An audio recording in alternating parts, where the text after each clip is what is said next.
Hello friends, exam preparation में एक बार फिर से आप सभी का स्वागत है। और आर 2023 के लेटेस्ट सीरीज़ में टॉप 1000 क्वेश्चन की सीरीज़ आज हम लोग आगे कंटिन्यू करेंगे। लास्ट टाइम जो क्वेश्चन किए थे अब हमने फुल लेंथ टेस्ट है उसी को स्टार्ट किया और उसमें मैं पार्ट वाइज आपको क्वेश्चन सॉल्व करा रही हूँ। तो जो भी बच्चे न्यू हैं इस चैनल पर, मैं बता दूँ, आप आर 2023 के लिए अगर आप प्रिपरेशन कर रहे हैं और उसके साथ साथ UPPCS जो प्री एग्ज़ाम होने वाला है इसके लिए भी प्रिपरेशन कर रहे हैं तो कंप्लीट जीएस आप इस चैनल पर देख सकते हैं दोपहर 1 बजे डे वाइज सीरीज़ में।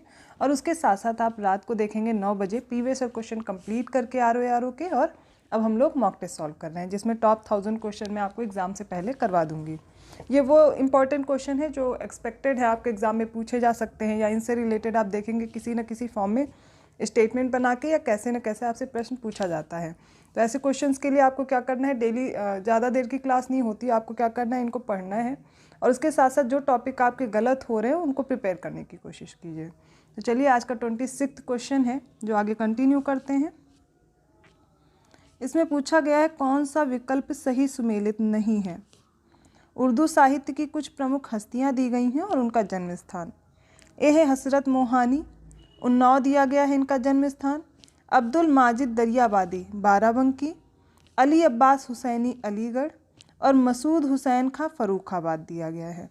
अब यहाँ पर बताना है कौन सा इनकरेक्टली मैच्ड है या नॉट करेक्ट है। इसका राइट आंसर हो जाएगा अली अब्बास हुसैनी, ये अलीगढ़ के नहीं है। इनका जन्म स्थान कहाँ का है? इनका जन्म स्थान है गाजीपुर। इसके अलावा हसरत मोहानी उन्नाव, अब्दुल माजिद दरियाबादी बाराबंकी और मसूद हुसैन खां ये है कायमगंज फर्रुखाबाद में पड़ता है वहाँ। और अली अब्बास हुसैनी का जन्म स्थान हो गया गाजीपुर। 27वां क्वेश्चन है अवंती महाजनपद के संदर्भ में कौन से या कौन सा कथन सही है। पहला स्टेटमेंट है अवंती महाजनपद आधुनिक उज्जैन क्षेत्र में मेल खाता है, इससे मेल खाता है। इसकी 2 राजधानियाँ थीं, उज्जैन उत्तरी क्षेत्र की राजधानी थी और माहिष्मती दक्षिणी क्षेत्र की राजधानी थी। तो बताना है इसका कौन सा करेक्ट ऑप्शन है। ये ऑप्शन आपको दिए गए हैं, इसके अकॉर्डिंग आप अपना आंसर बताइए क्या होगा, ठीक है।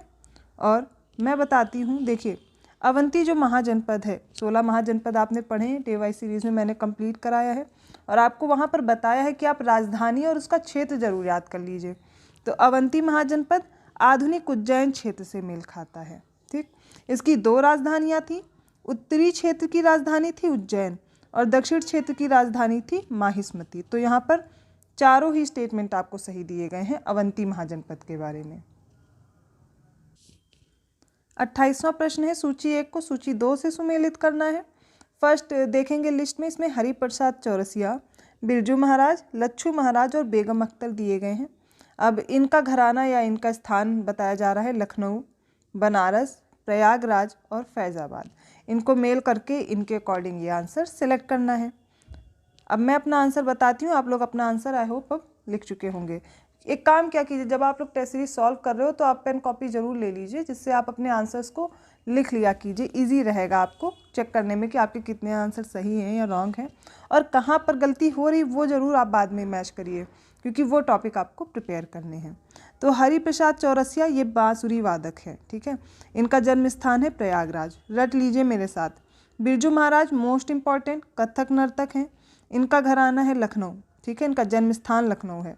लच्छू महाराज की बात करें, ये कथक नर्तक हैं ये भी, और लच्छू महाराज बनारस। तो बिरजू महाराज लखनऊ से, लच्छू महाराज बनारस से, हरिप्रसाद चौरसिया बांसुरी वादक ये प्रयागराज से और अब बेगम अख्तर ये गज़ल गायिका है और ठुमरी से भी संबंध रखती हैं। तो ठुमरी और या फिर गज़ल गायिका जो बोला जाए वो बेगम अख्तर के लिए है और इनका जन्म स्थान है फैज़ाबाद। ऑप्शन आपका करेक्ट होगा 3124 ऑप्शन सी। 29वां क्वेश्चन है कुतुबुद्दीन ऐबक ने 1195 ईस्वी में किस राज्य पर आक्रमण कर अनहिलवाड़ पर अधिकार कर लिया था। राजस्थान, बिहार, गुजरात या फिर उत्तर प्रदेश। इसका राइट आंसर होगा ऑप्शन सी गुजरात पर। 1195 ईस्वी में कुतुबुद्दीन ऐबक करता है गुजरात पर और वहाँ पर अनहिलवाड़ को जीत लेता है, ठीक है। 30वां प्रश्न है प्रसिद्ध दशावतार मंदिर उत्तर प्रदेश राज्य के किस जिले के देवगढ़ में स्थित एक प्राचीन 6ठी शताब्दी का विष्णु हिंदू मंदिर है। तो यहाँ पे दशावतार मंदिर किससे रिलेटेड है? सबसे पहले तो देखिए विष्णु जी से रिलेटेड है, 6ठी शताब्दी का है, कहाँ पर है? देवगढ़ है। और ये देवगढ़ जिला है कहाँ पर? अब आपको ये याद रखना है, महोबा, लखीमपुर खीरी, देवरिया या फिर इनमें से कोई नहीं। इसका राइट आंसर हो जाएगा ऑप्शन डी, इनमें से कोई जगह नहीं है। दशावतार मंदिर है ललितपुर का। कहाँ का है? ललितपुर का। 6ठी शताब्दी का विष्णु हिंदू मंदिर है और ये देवगढ़ में स्थित है। और देवगढ़ कहाँ पड़ता है? ललितपुर में। 31st क्वेश्चन देखिए, निम्नलिखित में से कौन सा विकल्प सही सुमेलित नहीं है? विदेशी यात्री दिए गए हैं और उनसे संबंधित देश दिए गए हैं। अक्सर करके यहाँ से प्रश्न आता है, तो जितने भी विदेशी यात्री हैं वो सारे याद कीजिए, उनका समय याद कीजिए और उनका स्थान जरूर याद कर लीजिए। यहाँ पर जितने हैं वो मैं अभी प्रिपेयर कराती हूँ। तो इब्न बतूता मोरक्को से, इत्सिंग चीन से, अल बालाधुरी अरबी था और अफानासी निकितिन इतालवी था। बताना इनमें से कौन सा इनकरेक्ट दिया गया है। तो इसमें जो अफानासी निकितिन दिया गया है, ये इतालवी दिया गया है, ये इनकरेक्ट है, गलत है, इतालवी नहीं था। तो ये कहाँ से था? ये रूस से था। ठीक है, 15वीं शताब्दी में आता है। तो अफानासी निकितिन, माफ़ कीजिएगा, और ये कहाँ से हो जाएगा? रूस से। इसके अलावा इब्न बतूता मोरक्को अफ्रीका में है, 14वीं शताब्दी में आता है ये। फिर इत्सिंग कहाँ से था? चीन से था, 7वीं शताब्दी याद करिए। अल बालाधुरी अरबी था, ठीक है, 9वीं शताब्दी से। अब देखिए यहाँ पर प्रश्न एक और तरीका है बनाने का कि आपको क्रोनोलॉजिकल ऑर्डर में लगा के दे देंगे ऐसे प्रश्न कि कौन किस क्रम से आया था और इसको क्रोनोलॉजिकल ऑर्डर में लगा दीजिए। तो ऐसे प्रश्नों के लिए आपको क्या करना है? इनका समय भी याद रखना है। तो विदेशी यात्री कौन कौन से थे, उनका स्थान और उसके साथ साथ डेट याद करनी है। ठीक है, 32वां प्रश्न है, चंद्रगुप्त मौर्य के एक ताम्रपत्र अभिलेख के संदर्भ में कौन से या कौन सा कथन सत्य है? पहला स्टेटमेंट है, यह ताम्रपत्र अभिलेख गोरखपुर के दक्षिणी भाग सोहगौरा से प्राप्त किया गया है। फिर दूसरा स्टेटमेंट है, इस ताम्रपत्र अभिलेख में अकाल के दौरान जनता के लिए अनाज के 3 कोठार बनवाने का उल्लेख किया गया है। ऑप्शन ए करेक्ट है या सेकंड करेक्ट है या दोनों सही या तो कोई नहीं सही है। देखिए इसमें दोनों ही सही दिए गए हैं स्टेटमेंट। इसको याद कर लीजिए कि चंद्रगुप्त मौर्य का जो ताम्रपत्र अभिलेख है ये सोहगौरा से प्राप्त हुआ है। गोरखपुर का दक्षिणी भाग है सोहगौरा। इसके साथ साथ आपको याद रखना है, जब अकाल पड़ता है तो इस दौरान अनाज के 3 कोठार बनवाने का उल्लेख भी इसमें मिलता है। अब इसकी लिपि याद कर लीजिए। इसकी जो भाषा थी वो प्राकृत थी और इसका जो लिपि देखेंगे वो ब्राह्मी थी। तो ब्राह्मी लिपि में है, प्राकृत भाषा में, और कहाँ से? सोहगौरा। ऑप्शन सी राइट है। 33वां प्रश्न है, कहोम के मंदिर के संदर्भ में कौन से कथन सही है? इसमें आपको ऑप्शन दिए गए 2 स्टेटमेंट हैं। सबसे पहला है, ललितपुर जिले में स्थित कहोम के इस मंदिर का निर्माण स्कंदगुप्त के शासनकाल में किया गया था। सेकंड स्टेटमेंट है, यहाँ 3 जैन तीर्थंकरों की मूर्तियों की स्थापना का उल्लेख मिलता है। कौन सा सही है? पहला, दूसरा या दोनों या फिर कोई नहीं? और इसका राइट आंसर हो जाएगा ऑप्शन डी, ना तो 1 ना तो 2।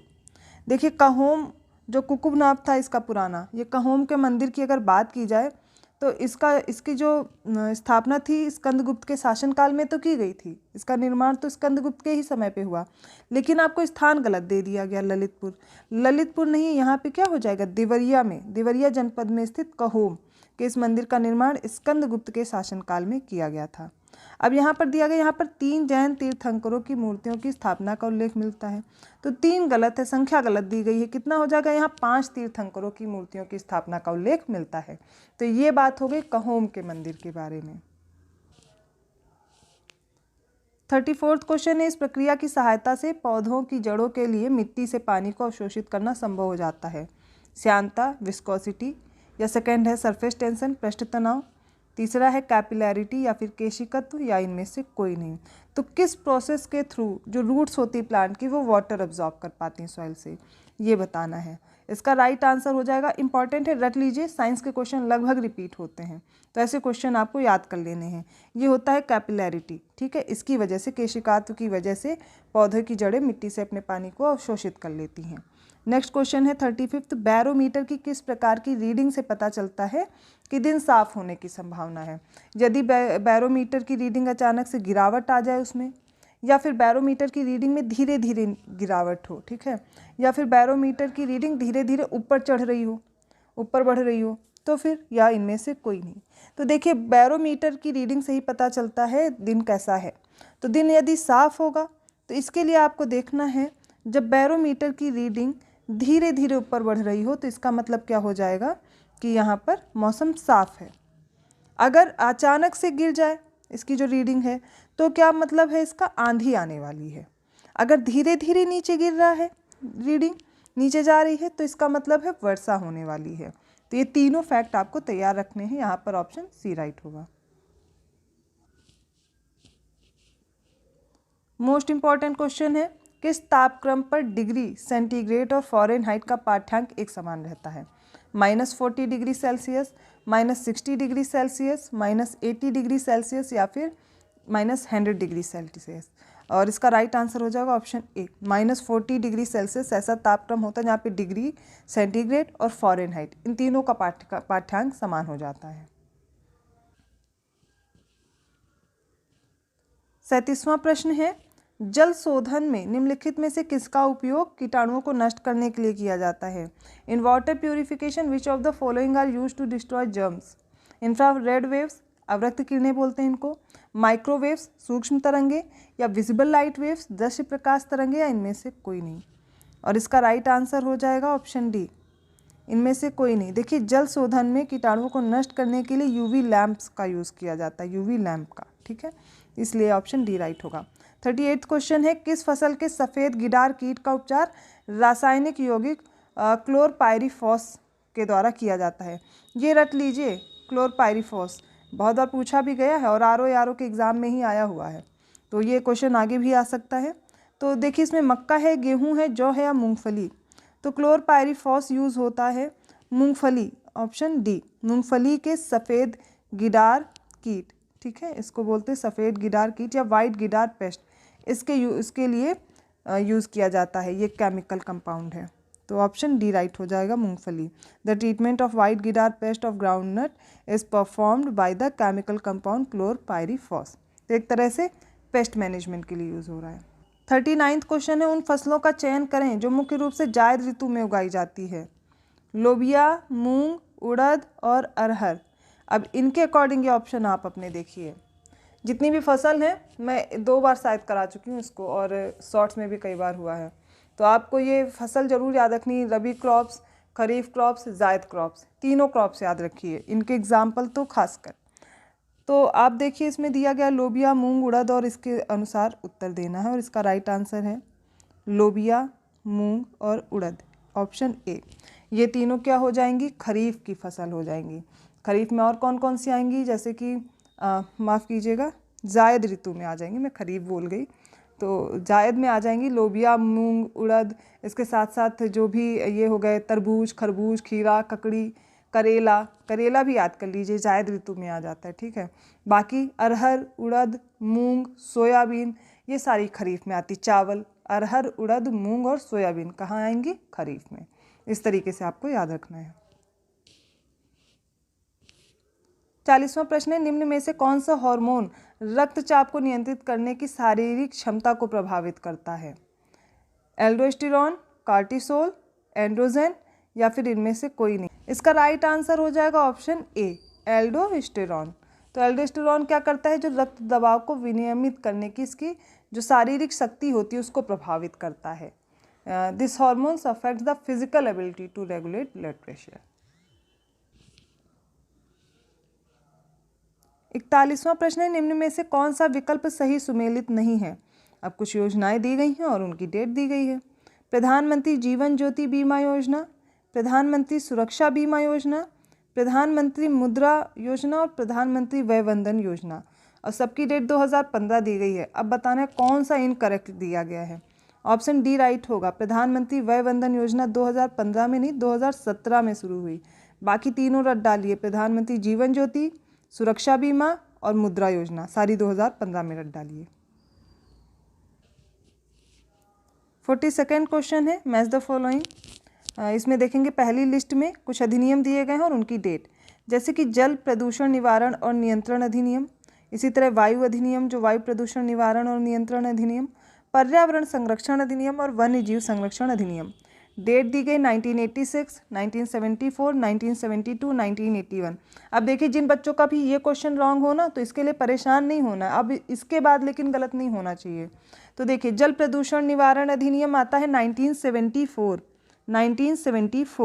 वायु प्रदूषण नियंत्रण अधिनियम आता है, ये आता है 1981। पर्यावरण संरक्षण मोस्ट इंपॉर्टेंट है, हर किसी को याद होना चाहिए, 1986।